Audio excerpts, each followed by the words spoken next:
They never expected us to come back. For over a century, the Galactic Empire had ruled with arrogance baked into its bones. Humanity, once a proud and unruly race of thinkers, fighters, and survivors, had been deemed extinct. Our last colonies were erased, our leaders assassinated, our fleets burned into space dust. They called it a containment. They said it was mercy. But they made one mistake. They never found the black core. I was a boy when it happened, 10 years old. I watched from a reinforced observation deck as the sky over Titan Station split with plasma fire. I remember my father's hand, tight around mine, trembling but firm. I remember the sound of metal shrieking, of people screaming over comms, of alarms that meant nothing because by the time they blared, it was already too late. I remember the warship. It wasn't one of theirs. It was ours. The Nimrod. An old beast from Earth's third colonial fleet, rusted and nearly forgotten, hanging in the dry dock like some half-dead animal. The Empire didn't even bother targeting it. Why would they? It had no power, no command, and no known crew. But I saw it. Saw the moment her lights flickered on like a beast stirred from slumber. Then the ion blasts came. Not from the Empire, from her. One after another. Silent blue bolts lanced out and erased 3 destroyers like swatting flies. And then she vanished. People talked about it for years, like some old ghost story passed between soldiers at low bars and smugglers hiding in void zones. They called it the last roar. Most thought it was a fluke, some final gasp of automation. But I knew better. I knew because my father told me something that night, just before the pressure seals failed. She's not done. He died seconds later. I survived because a scavenger crew picked me up adrift weeks later. They sold me into a mining pit on Zarnak 4, like a good little piece of scrap. But I never forgot that warship. Or what she did, or what he said. Now, 37 years later, I'm the captain of the Remnant. A human ship, barely held together, stolen, salvaged, and stained with blood. And tonight, on the edge of the Eltherian Rift, we found something. She was there. Not hidden, not cloaked, not dead. Drifting, yes, but whole. Silent. Awake in ways machines shouldn't be. The Nimrod. We didn't ask questions. My crew knew the look in my eyes. We docked without words, afraid they might wake something best left dreaming. But she welcomed us. Her systems purred alive like she remembered us, like she had waited for someone to return. The bridge. Gods, the bridge was clean, pristine, like the Empire never touched it. She still bore the flag of old Earth, still had the holographic recording of the anthem in her memory banks. I stood in that ghost-lit room, running my fingers along the leather armrest of the captain's chair. It was as if I was always meant to be there. And when I sat down, she responded.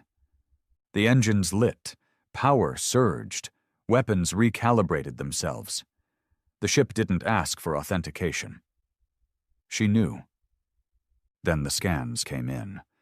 An Imperial battle group, 50 ships strong, was patrolling the neighboring quadrant.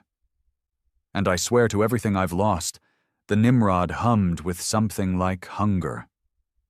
My comms officer, a boy we call Bones because of how thin he is, whispered the obvious. Sir, if this ship is half what the legends say, she's more, I cut him off, because she was. And I could feel it, every panel, every breath of recycled air, every soft glow of ancient tech.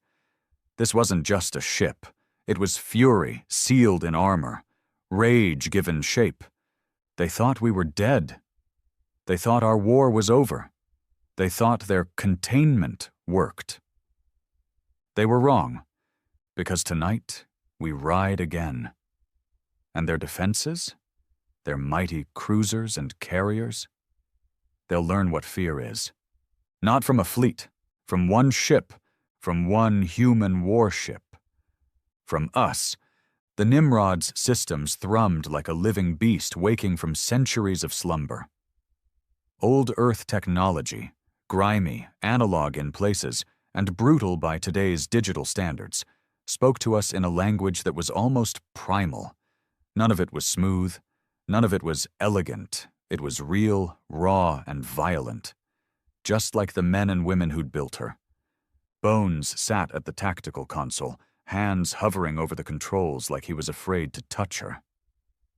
"Sir," he muttered, "she's not calibrated to modern comms. I'm having to convert everything manually through the translator grid. I didn't care. Can we shoot?"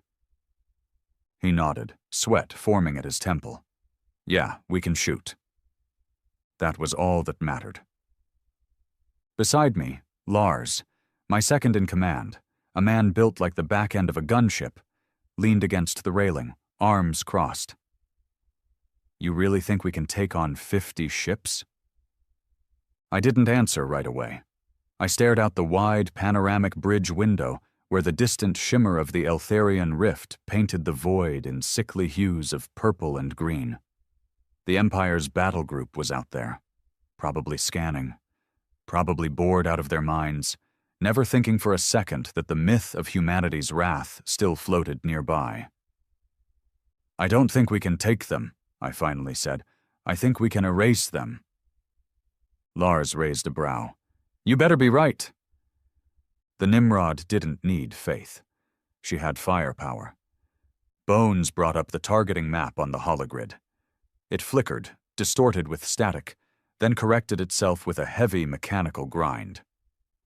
"Sir, scanners show 12 capital ships, 8 carriers, 15 destroyers, and the rest support class." Lars grunted. "Hell of a welcome party." "They haven't seen us yet," Bones added. "We're outside their sweep range, at least for now." "Good. Let them sleep in peace for a few more minutes." The crew worked like ghosts. None of us belonged here, not really. We were pirates, ex-slaves, escapees, drifters. We weren't born for command decks or battle strategies. We weren't trained to fly relics from Earth's golden age of war. But here we were, inside the last real warship our species had left, and we were ready to die to make them remember who we were. Lars ran diagnostics across the main gun grid. "Sir, we've got 5 neutron lances online, 2 rail cannons, and something called Judgment Core in the weapons manifest. What the hell is that?" "Pull it up." Bones tapped into the systems. His face paled. "Sir, the Judgment Core. It's a quantum destabilizer. Unleashed, it could fold a moon in half." A silence fell over the bridge. Then Lars grinned. "I like this ship." We all did. We didn't waste time with meetings or long-winded strategies. We'd lived in the shadows of the Empire long enough to know the truth. Surprise was our only advantage. We weren't going to play fair. We were going to strike like a knife in the dark and make them bleed in places they didn't know could bleed. I leaned forward, voice steady. "Plot the vector. Engage engines at minimum output. Keep us in shadow until we hit max range on their forward carrier." "Aye, Captain." The engines purred, not roared. This ship didn't scream. She whispered. Her old Earth core ran quieter than any of us expected, and the more we activated systems, the more she responded like she knew us, not just our commands, our intentions. She was awake now. The next few hours moved in slow tension. Every breath felt heavier. Every system check a countdown to something inevitable. Bones kept checking the proximity scans. Lars adjusted the heat sinks and radiation dampeners. Even Graft, our engineer who hadn't spoken more than 6 words in the past year, came up to the bridge and watched with eyes wide as hell. And then we hit the edge of their sensor perimeter. 3 ships just pinged us, Bones whispered. Lars looked over. "Do they know what we are?" Bones hesitated. "They're rerouting patrols, but no weapons lock yet." I think they think we're a freighter. Let them. I stood, heart pounding, fingers tight around the command chair. I didn't feel fear. I felt something colder, more focused. Target the lead carrier, I said. Bring main guns online. Judgment Corps stays offline unless I say otherwise. Yes, sir. The crosshair on the hologrid lit up. We waited another minute. The enemy ships realigned, standard protocol for intercepting smugglers. 2 destroyers peeled off. No shields raised. No fighters launched. Open fire, I said. The Nimrod's rail cannons spoke first. No sound in the void, just light.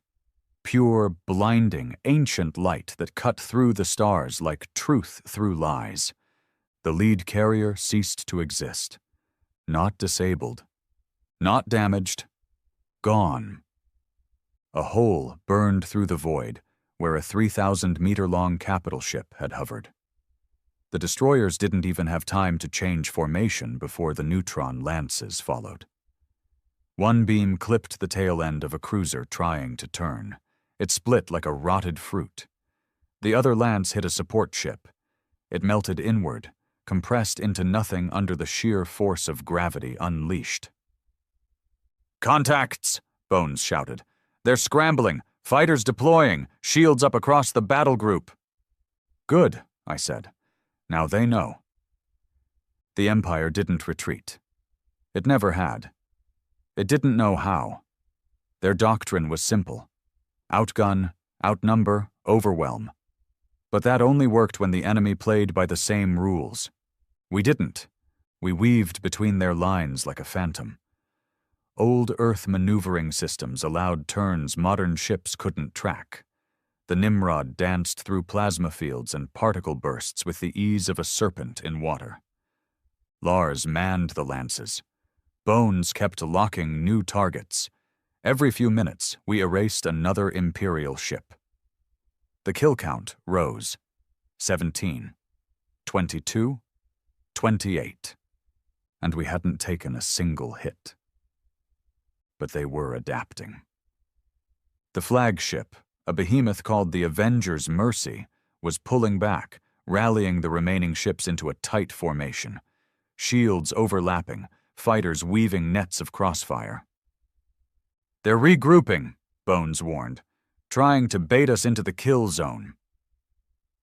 "They're scared," I replied. "Keep hitting the stragglers. Bleed them out." We were none of those things.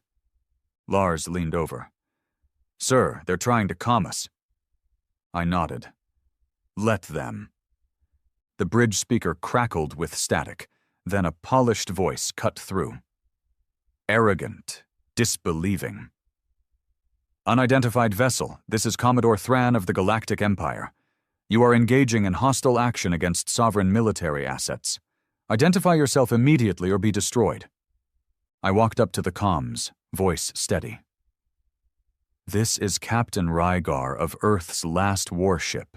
You forgot us, but we didn't forget you." A pause. Then, "Earth is no more." "Not while we breathe." I cut the line. The next minutes were chaos. Every Empire ship turned toward us. Their formation meant to trap. But they were too slow. Too proud. And then I gave the order. "Bring Judgment Corps online." Bones froze. "Captain, it'll destabilize the entire area." "Exactly." They wanted to erase us? Let them taste extinction. The lights on the bridge dimmed. The Nimrod groaned, her hull vibrating like a beast at the edge of its cage. Power readings went off the charts. Even Lars looked nervous.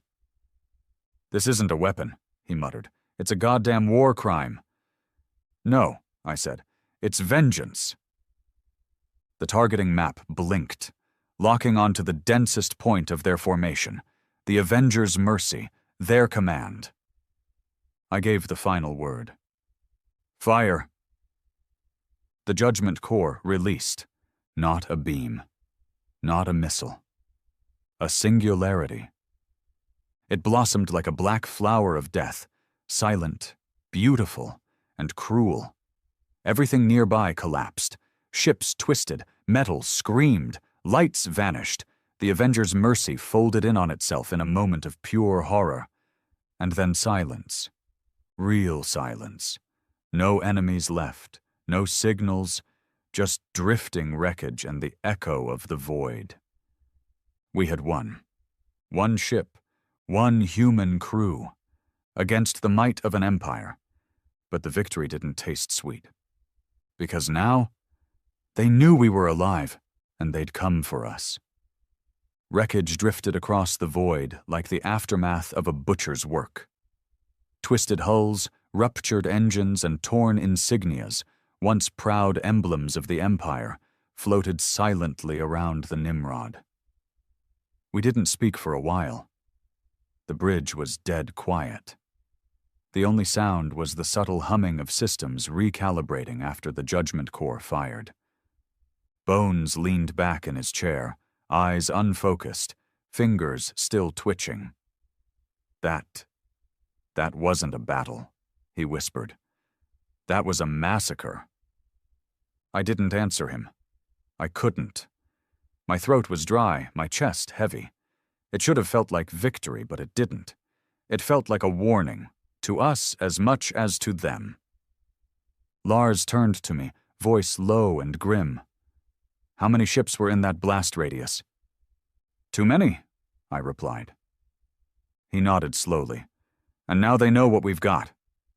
That was the truth of it. The element of surprise was gone. The Empire might have lost ships, dozens even, but what they'd gained was worse. Now they'd send more, stronger, smarter, ruthless commanders with something to prove. We'd humiliated them. They wouldn't forget it. Bones' voice broke the silence again. We've got distress pings bouncing off our bow, debris beacons, survivors. Lars looked over. From them? Mostly. Couple of unaligned signals, too. Civilians, maybe. Traitors who got caught in the zone. I sighed. We're not running a rescue op. But I said no. It was cruel, I knew, but mercy was for civilizations at peace. We weren't there. We were still clawing our way back into the fight, and dragging wounded enemies on board was suicide. I stood from the command chair, legs stiff from the hours. Scan for jump points. We need to vanish before reinforcements arrive.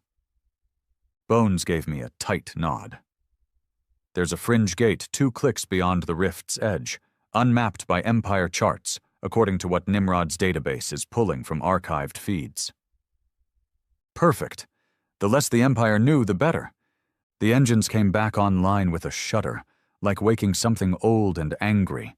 The Nimrod turned away from the graveyard we'd made, and for a brief moment, the shattered fleet looked like stars behind us. But I couldn't look back. If I did, I'd start to question the man I was becoming. We reached the rift's edge an hour later, a swirling mass of gravitational eddies and radiation pockets. The Eltharian rift was a navigational nightmare. But the Nimrod didn't seem concerned. Her systems mapped the chaos with ease, pushing through spatial distortions like she'd done it 1,000 times before. Lars stood beside me, arms crossed. You ever think we're just prolonging the inevitable? I didn't look at him. I don't believe in inevitability. You don't believe in much. I believe in revenge. He didn't argue. The rift spat us out into an uncharted sector. No stations, no colonies, no traffic, just empty black. It was peaceful in a way I hadn't felt since childhood. That peace, however, didn't last. Within minutes, Bones called out from his station. We've got a ping. Empire? He squinted. Number not reading like it. Small, human dot. Lars raised an eyebrow. Human? Out here? We all stared at the hologrid. Sure enough, a tiny vessel, barely a speck, floated in the distance. No weapons, no shields. It looked like a personal craft, old too, possibly even pre-Empire. "Bring it aboard," I said. Lars didn't protest this time. Maybe he was as curious as I was. The docking bay hissed open 10 minutes later. Graft, our silent engineer, stood nearby with 2 security crew in case things got ugly. I stepped forward as the pod's hatch released. Inside was a man. Thin, ragged, but conscious. He looked up at me with haunted eyes. "Name," I said. He coughed. "Arlen. From Hades 9. That made my stomach tighten. Hades 9 had been one of Earth's furthest outposts, officially gone, erased by the Empire during the Purge. If he was from there, he shouldn't be alive. "I thought everyone on Hades 9 was wiped out." Arlen shook his head weakly. "Not all of us. Some of us hid, underground, deep in the crust, survived for years on rations and scavenged tech, but they came back." "Who?" He looked up, face ashen. "The Inquisitors." That word sent a chill through the hangar. The Empire's secret enforcers, genetically modified, soulless monsters in human skin. They didn't fight wars. They erased bloodlines. Arlen continued, voice shaky. "They weren't looking to kill us. Not this time. They wanted tech, old Earth war blueprints, data archives. One of our survivors had an AI core fragment. They took him." My mind raced. If the Inquisitors were hunting down old Earth relics, then they knew about the Nimrod. That battle we just fought wasn't the end. It was the start. I looked at Lars. "How fast can we get to Hades 9? He checked his wrist pad. 6 hours if we push the engines to bleed." "Do it." Arlen gripped my arm as I turned to leave. "You don't understand. They're not just collecting data, they're building something. They're using our tech against us." I stared at him. "What kind of tech?" His voice dropped to a whisper. "Earth-class dreadnoughts, reverse-engineered, and worse, they've started cloning old Earth officers." The words hit me like a punch to the gut. The Empire had always mocked our tech as outdated, but now they were trying to replicate it? And cloning our commanders? That meant they didn't just want to erase us, they wanted to become us. As we lifted out of the hangar, Lars fell into step beside me. "You think he's lying?" "No," I said flatly, "and that's the problem." We set course for Hades 9, pushing the engines harder than we ever had. The Nimrod handled it. No overheating, no stalling, like she wanted us to get there, like she had something to settle. Bones called down from the bridge. "Captain, I've been decrypting the data we pulled from the battle group wreckage. You're going to want to see this." By the time I reached the bridge, the screen was already playing. A shaky recording. An Imperial officer reporting to a higher command. "Target is active. Human warship designated Nimrod has re-emerged. Casualties significant. Requesting deployment of Reclamation Squad Theta Prime. Cloning facilities at Sector 0 have been activated. We will not allow Earth's legacy to survive uncontrolled." The screen flickered out. I turned slowly, hands clenched into fists. "They're scared." Lars nodded. "Good." Bones wasn't smiling, though. "They're scared, Captain, but they're not running. They're building. If they finish whatever they're planning." "They won't." The stars outside blurred as we jumped toward Hades 9. Another ghost from our past. Another place the Empire thought buried. But like everything they tried to kill, we refused to stay dead. And when we got there, whatever they had waiting for us, clones, dreadnoughts, inquisitors, it wouldn't be enough. Because we weren't just coming with weapons. We were coming with rage. The jump to Hades 9 wasn't smooth.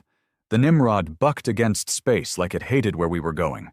Engines screamed in protest, and Bones had to manually override the auxiliary power flow 3 times just to keep from dropping out of warp. It was almost like she knew what waited ahead. Lars leaned over the bridge console, staring at the nav readouts. Radiation spikes, power surges. It's like the whole sector's tearing itself apart. It's them, I said. The Empire's not hiding anymore. They're testing something. Bones turned, eyes wide. Captain, we're receiving fragments of comm chatter, not directed at us, just loose transmissions bouncing around local space. Play it. Static filled the speakers, then screams, short, clipped words, human and not, distorted reports about non-standard energy anomalies and hostile counterintelligence nodes. One fragment chilled me. The clones. No, they're thinking. They're not under control. We didn't plan for... The recording cut. I gritted my teeth. They couldn't replicate us. They tried to remake our minds, our tactics, but they forgot what made us human in the first place. Unpredictability, Lars muttered. No, I replied. Pain. The will to fight when everything's already lost. The Nimrod broke warp. And Hades 9 welcomed us like a grave. But amid the wreckage, we saw it. A station, not Imperial, not ours. Something between. Lars magnified the feed. That's not a shipyard. No, I agreed. It's a lab. The structure floated on 6 long arms, stretching around a dark metallic core. Dim lights blinked inside, powerful ones. Shielding arrays, automated defense turrets, even a cloak generator half operational. They weren't building ships there. They were birthing monsters. Bones tapped his console. Sir, I've isolated a transmission from inside the facility. It's coded in Earth dialect. Our dialect. That hit like a fist in the gut. On screen, I ordered. A moment later, the holoscreen blinked to life, and a face appeared. Not Imperial. Not alien. Mine. Bones gasped. That's... you! It was. A perfect replica. Down to the scar above the left brow I got during a mining riot. His voice, when he spoke, was cold and stripped of all humanity. This is Unit Rygar Variant 12. You have entered a restricted cloning operation. Your existence is considered a threat to the current stabilization protocol of the Dominion Project. Evacuate immediately. Lars leaned in. Dominion? Bones shook his head, pulling up data fast. It's a command theory, a theoretical doctrine. The idea of removing all free will from military chains by replacing leaders with controlled clones, programmed with success, not instinct. I stared at my double. They wanted the fury, the cunning, the raw edge, but none of the soul. They wanted Earth's monsters without Earth's heart. Exactly, Bones said. They're not trying to rebuild Earth's strength. They're trying to copy-paste obedience. Lars grunted. So what's the plan, Captain? Blow it to hell? I nodded. Yeah, but we're going in first. Lars blinked. What? If they've got a lab this deep, they've got data. Maybe even survivors. Maybe even us. The real us. Memories. Technology intel we've forgotten. Bones looked uneasy. What if they clone more than you? They have, I said. I can feel it. We prepped for boarding. No fancy exosuits, no polished marine units, just us, worn armor, slug rifles, and nerves wrapped in pain. I took Lars, Bones, and 3 others. We docked at one of the outer arms. The airlock fought us. We blew it. Inside was hell. Dim red emergency lights painted everything in blood. The walls were streaked with handprints, some smeared, some dried. Screams echoed from the lower decks. We passed rooms full of empty tanks, each one labeled with numbers and names from Earth's military history. Room 18, A, Colony Dax. Room 32C, Admiral Wren. Room 41. F, General Ward. And on. They'd tried to resurrect legends. Bones stopped dead at one of the terminals. Sir, they were mapping our brains, from old battles, old war footage, even civilian recordings. They were trying to piece together a soul from scraps, I said. But they never earned it. Lars moved ahead, rifle raised. Contact. 3 figures emerged from the shadows. Not guards, not clones. Humans, survivors, starved, broken, but alive. They flinched at our presence until they saw the Earth flag on my shoulder. Then they cried. We herded them toward the docking tunnel, quick and silent. No time for comfort, no speeches. Not yet. Bones stayed near the rear, his face pale. Sir, these people, some of them are scientists, Earthborn. They were forced into this. One of them told me the clones, they're starting to remember things they never lived. They're evolving, I said darkly. We reached the command center. It wasn't abandoned. My double stood there. Clean uniform. Still and rigid, hands behind his back like some cold god staring into monitors. He turned as we entered. I am the perfected Rygar, he said, free of emotion, free of pain. You are obsolete. I raised my weapon. I am the pain. He moved fast. Too fast. We collided in a blur. He was stronger, faster, but I was meaner. I fought like a cornered animal. No form, no grace, just fists and fury. Lars and Bones opened fire on the control cores. Sparks flew. Sirens wailed. The clone slammed me into a bulkhead, metal denting behind my back. You're flawed, he hissed. I spat blood in his face. That's what makes me real. I jammed a blade through his ribs. He shuddered, stared at me, then fell. Bones triggered the overload. The core's hum deepened to a shriek. We ran. The Nimrod was ready. We launched seconds before the entire facility tore apart in a flash of artificial light. Once again, silence followed. But this time, we didn't cheer. Lars leaned forward, breathing hard. Captain, that wasn't just a lab. That was a plan. A message. I know, I said. They'll come harder now. I hope they do. Because now I wasn't just fighting to avenge the past. I was fighting to stop them from rewriting it. And Earth's last warship? She was just getting started. We drifted through the black, carrying silence like a scar.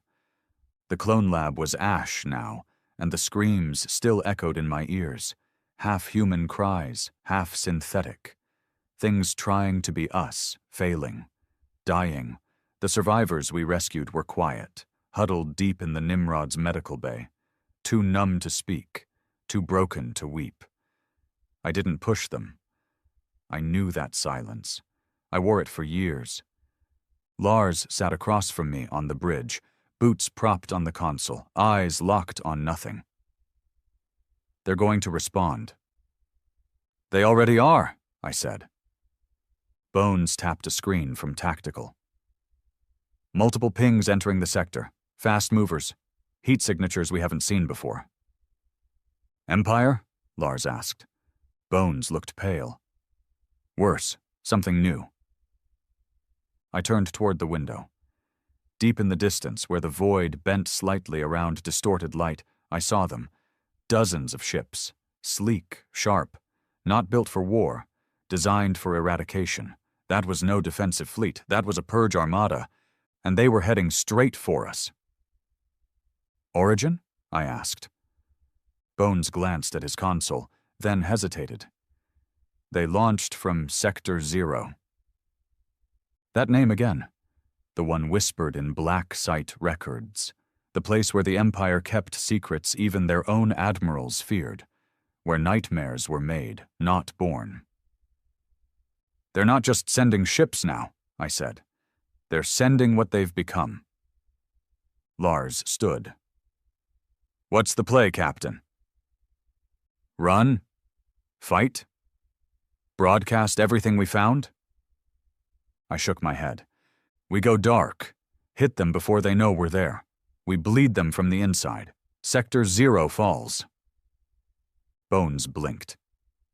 You want to go into their stronghold? No, I said. I want to erase it. The crew didn't cheer. We weren't that kind of people. But their eyes hardened, jaws clenched. They were tired of running, tired of waiting to be hunted.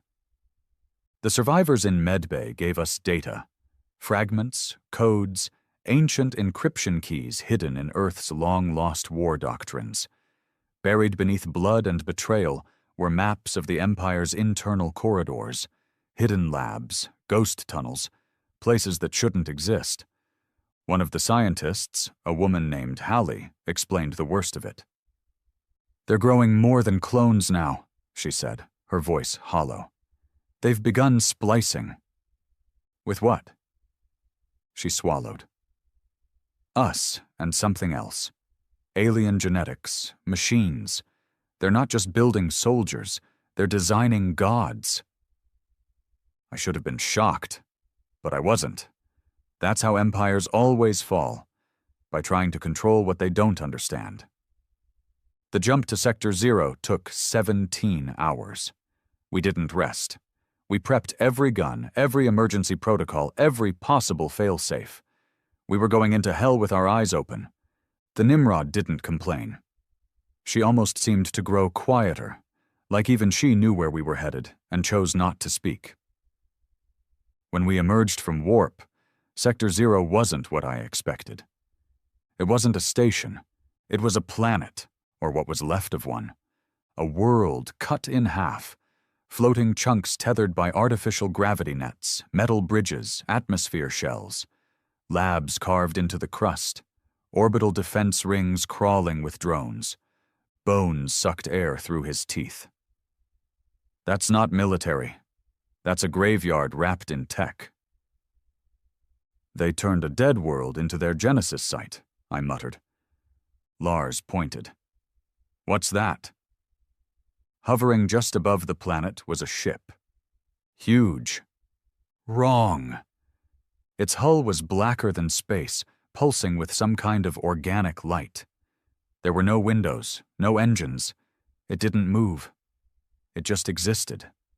Like it was watching. Bones shook his head. I can't get a reading. Nothing. It's like the data avoids it. Lars looked at me. Do we hit it? No, I said. We go under it. We found a thermal fissure near the southern crust. One of Hallie's maps showed a long-forgotten mine tunnel, probably dug centuries ago during the first colonization of the planet. We slipped the Nimrod into it, the engines barely whispering. We disembarked 10 clicks beneath the surface. Heat. Pressure. The kind that makes your blood feel like it's boiling under your skin. But we pressed on. The deeper we went, the worse it got. Halls smeared with ash. Rooms with restraints bolted to walls. Tanks filled with fluid. And inside, half-built people. Not dead. Not alive, just stuck in some terrible middle, like they were caught mid-scream and the horror never ended. Bones vomited. Lars didn't look away. I touched one of the tanks. The thing inside twitched. It had eyes like mine. We pressed on. Sector 0 wasn't a facility. It was a goddamn womb of horror. And at the center of it all, we found her. She stood taller than us. Pale skin, silver veins, eyes that weren't human but held recognition. You came back, she said, voice echoing from inside our skulls. Lars raised his weapon. Who the hell are you? I am what they wanted, she whispered. Perfection without rebellion, power without pain. I stepped forward. You're a lie, wrapped in science and fear." "No," she said. "I am what comes next." She raised a hand, and everything burned. Not fire, not heat, just pressure, a crushing weight of memories, voices, wars I hadn't fought but suddenly remembered, clones, ancients, battlefields from other lives. She was pushing our minds into chaos. But then I felt it. The Nimrod, not physically, in my head. Her voice, not words, just presence, strength, anchor. I roared, broke free, tackled the abomination. We fought like animals. She bled light, not blood. She screamed like broken glass. But I didn't care. I drove my knife through her chest, and she fell, her body twisted, cracking like stone. And then the lab collapsed. Bones screamed over comms. "Captain, the core is destabilizing." We ran. Barely made it back to the Nimrod before the tunnels blew. We launched. The planet split wider. That massive ship above, it opened. It screamed, and it chased us, faster than physics. Bones shouted, "It's not a ship, it's a sentience, a weaponized consciousness." We couldn't outrun it, but we could outsmart it. I turned to Lars. "Judgment Core, one more time." "But Captain..." "Now!" We spun in space, faced the thing head on, and fired. The singularity collapsed space, and for a second, everything stopped. Then the ship vanished. Sector 0? Gone. Like it never existed. The bridge went silent again. Just the sound of breath. Lars lowered his gun. "We did it?" "No," I said. "We delayed it." But for now, humanity had screamed back. And the stars, they heard us. After we destroyed Sector 0, the galaxy didn't cheer. There were no celebrations. No broadcasts hailing us as heroes. No fleet rushing to join our cause. Just silence. Bitter and vast. The kind of silence you feel in your bones when you realize you've stepped past the point of no return. Back on the Nimrod, the air felt heavier. The ship had taken damage, not from weapons, but from whatever that abomination above Sector 0 had been. The one that screamed through space and tore at our minds. Graft said something deep in the engine core had changed. "It's like the ship remembers what it just fought," he muttered. "Like it's evolving." Lars wasn't surprised. We fought something more than a weapon. That thing was alive. Bones hadn't slept since we jumped away. He was jittery, jumpy, like his own thoughts were attacking him. "That thing downloaded something into my head," he whispered one night in the mess hall. "I don't remember everything, but I feel it, like it knows me now." I didn't have the heart to tell him I felt it too. The clone I killed in Sector 0, the one wearing my face, was just a prototype. That woman, that thing we found buried under that nightmare facility, she wasn't the end. She was the first phase. We all knew it. But there was something else eating at me. After the battle, I went down to the cryo deck. A quiet place. Empty, except for the survivors we'd saved. Hallie was there, still awake, still watching me like I was a puzzle she hadn't solved yet. "You've changed," she said without looking up. "We all have." "No," she said. "Not like this. You move differently now. You think differently." I stared at her. "You think they got to me?" She shrugged. "You killed your own face. I don't know what that does to a man." I didn't answer, because I didn't know either. The next week passed like fog. We drifted through fringe space, trying to repair what we could. The Nimrod worked with us, not against us. But I could feel it, the tension, the hum of something deeper brewing inside her systems. She wanted to fight, She wanted war. And then came the signal. A broad-range transmission from deep Empire territory, not coded, not encrypted. A message sent on open frequencies, almost like bait. Bones called us to the bridge. "Sir, you need to hear this." He played it. A voice, calm, cold, familiar. "I am Regent Executor Talvin, voice of the Imperial seat. The rumors are true. Sector 0 has fallen. The abomination is no more. We know who is responsible." Pause. "We welcome it." That froze us. Talvin continued. "The creature you destroyed was never under our control. It was built by rogue elements, fragments of Earth's failed legacy. You did what we could not." Lars cursed under his breath. "They're trying to spin it." "They're trying to use us," I growled. Talvin's voice resumed. "Captain Rygar, you are not our enemy. The Empire will not pursue you if you come to the negotiation table. There is more at stake now than rebellion. A greater threat brews in the outer void. The old enemies stir." The feed cut out. Silence again. Bones muttered, "He's lying." Lars scoffed. "Obviously. But what the hell's he talking about? Old enemies?" I stepped forward. "He's not lying about that part." They looked at me. I took a breath. "I saw it in Sector 0, before the core collapsed. Visions, memories, something beyond us. Beyond them. The Empire's meddling opened a door they didn't understand." "Then why invite us?" Bones asked. "Because now they need a shield," I said, "and we're the only ones that have survived the storm." Lars stood. "So, what's the move? Ignore it? Set course for Earth, if anything's left of it?" I turned slowly towards the main viewport. "No," I said. "We go meet him." Bones blinked. "You want to negotiate with the Empire?" "I want to see what they fear." We plotted a course to Vallis Prime, a central Imperial command world. It was a trap. Of course it was.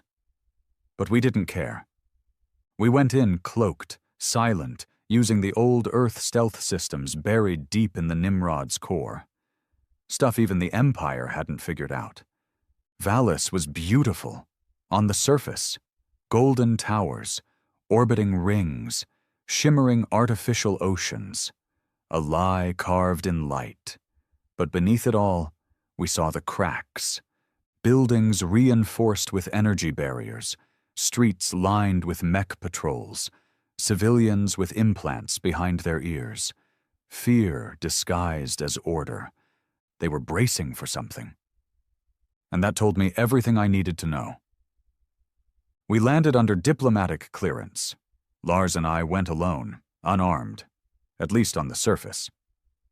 Bones stayed in orbit with full launch authority if things went bad. We were led through marble halls to a chamber of light and silence. And there he was. Talvin. A man in white armor, skin like ice, eyes like dead stars. He smiled as we entered, like we were old friends. "Captain Rygar," he said. Or should I say, Ghost of Earth. I didn't shake his hand.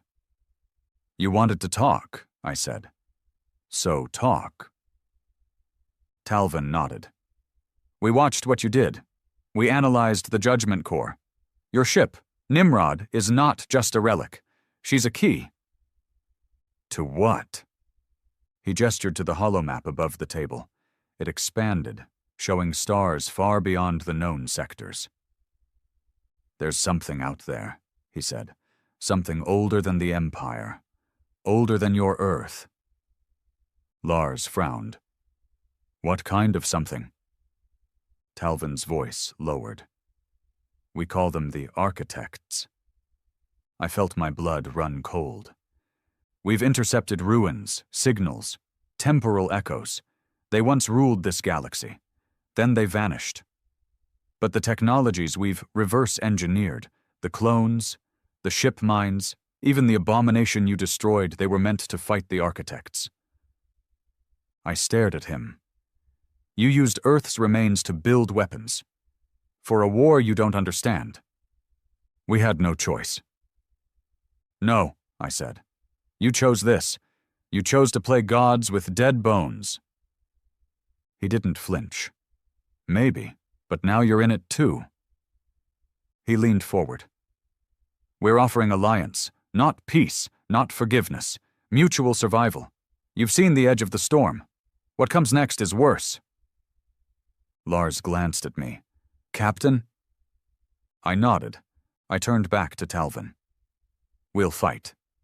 But not for you. Of course. And if you betray us, you'll erase us, he finished, like you erased everything else. He smiled faintly. I look forward to it. We left without fanfare. The crew didn't like it. They didn't trust it. But I didn't need trust right now. I needed war, because if these architects were waking, humanity would scream again, and this time, the stars would burn. The galaxy was holding its breath. After Valus Prime, after that cold handshake with Talvin and his whispered warnings of architects, nothing felt the same. The stars were quieter, the tension heavier, and I, Ryger, wasn't sure whether we'd stepped into a war or onto the edge of extinction. We jumped back into fringe space where no patrols dared roam. A place forgotten, dead, cold, the perfect hiding place to think. The Nimrod hovered silently above a broken asteroid field. She felt different now. Not just upgraded, aware. Ever since Sector 0, her systems were shifting. Lights glowed longer than needed. Internal bulkheads clicked at night when no one walked her halls. Graft said the AI cores were stirring. Not active, not conscious, just watching. I stood alone in the observation deck. Beyond the window was darkness, void-choked space littered with old mining rigs and shattered transports. The ghosts of empires long gone. Lars found me an hour later. We've got incoming data, he said, arms crossed. Bones pulled it off the Empire's long-range probes. Transmissions from the edges of mapped space. Let me guess, I said. More whispers of ghosts? He shook his head. Number this time? It's footage. He passed me a slate. It played. Grainy, distorted, but real. A colonial freighter, somewhere near the edge of the tenebrous drift. Standard flight pattern. Normal communications. Then the footage stuttered. Something came out of the void. No flash, no energy signature. Just sudden movement, inverted geometry like space was breaking around it. The freighter's hull peeled open, not from impact, but like it was invited to collapse. And then, silence. No distress calls, no wreckage, nothing. I handed it back. How many of those reports? Lars shrugged. 37, maybe more. Empire ships? All types. Civilian, military, pirate. They're testing us, I said. He nodded. Yeah, like wolves probing a fence line. We returned to the bridge. Bones pulled up more logs, fragments, lost comms, dying words from captains who didn't understand what hit them. But one clip chilled the room. A woman's voice. Calm, quiet. Almost resigned. If you find this, know they don't come with fire. They come with silence, with knowing. They look like gods, but feel like grief. Like remembering your own death before it happens. The crew was silent for a long time after. Finally, Lars asked, "How do we fight something like that?"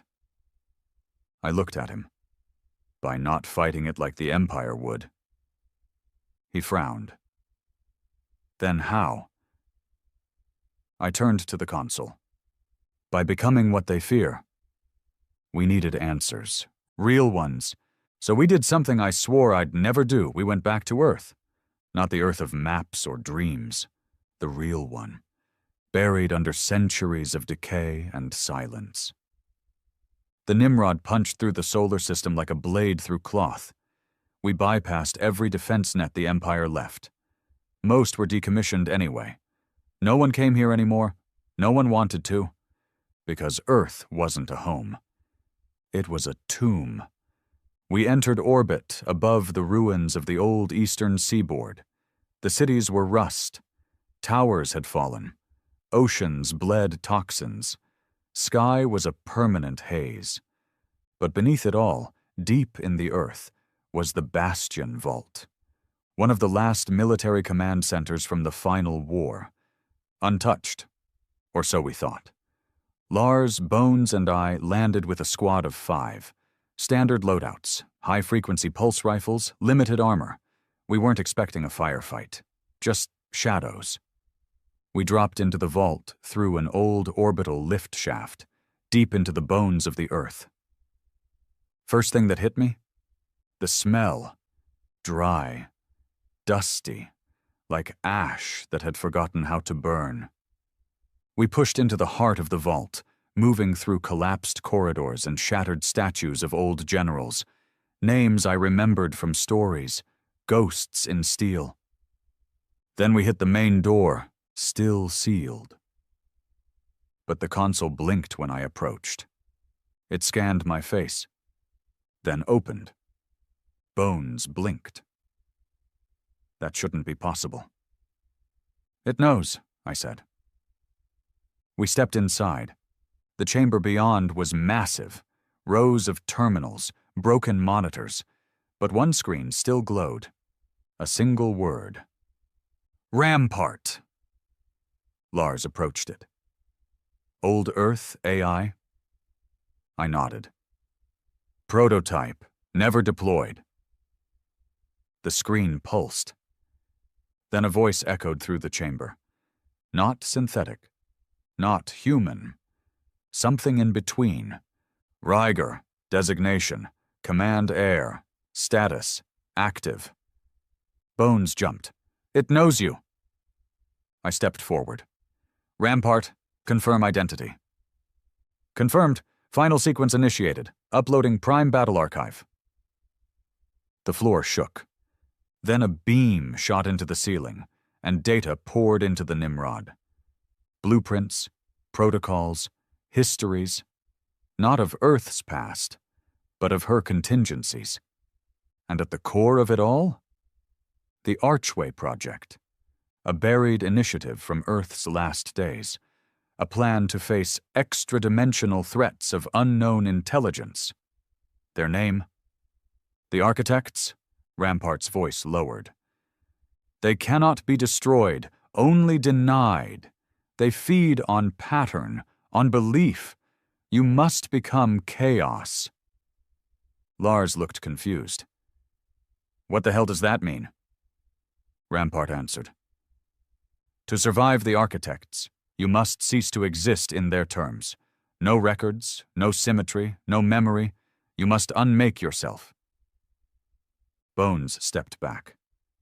You're telling us to vanish? Rampart spoke its last words.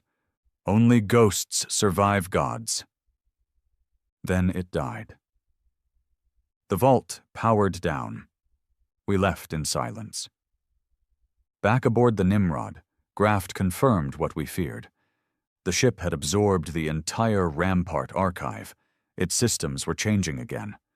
But this time she was going quiet, removing beacon signatures, scrambling her own patterns, erasing logs, unmaking herself, becoming what the architects can't track. Lars leaned close. You really think this'll work? I looked out at dead Earth. I think it's our only chance. Bones asked, and after that? Then, I said, we become the storm. The galaxy didn't see us coming. That was the point. The Nimrod had unmade herself, wiped her identity, erased her trail, scrambled every frequency, signature, and particle trail. As far as the stars were concerned, we didn't exist anymore. Just whispers, just fear. We became ghosts. We stalked the void, avoiding systems, staying in dead space, watching, listening. The architects moved slowly, but always forward, like inevitability given form. Planets dimmed behind them. Stations stopped transmitting. Not destroyed, just hollowed. As if whatever they touched didn't matter anymore. Bones sat in front of a blinking screen one night. No signal, just static. He turned to me. "I don't think they kill," he whispered. "I think they make you forget you were ever alive." That haunted me. The Nimrod had grown quiet, but her presence was stronger than ever. Doors opened a second before we approached. Consoles blinked without being touched. Systems rerouted themselves to suit our instincts, not our commands. It was no longer a ship. It was part of us, and we were part of it. Rampart's final message played in my head every night. Only ghosts survive gods. But I wasn't here to just survive. I was here to make the gods bleed. The Empire fell silent 2 weeks later. Talvin's last message was fragmented, intercepted by Bones after a relay station died screaming. Construct breached the inner ring. We opened a rift to slow it. Not enough. They are learning faster than anticipated. Pattern resistance collapsing. Begin phase Sigma. Cut. No more orders. No more empires. Just the silence of consumed gods. We set course for the last signal. The edge of known space.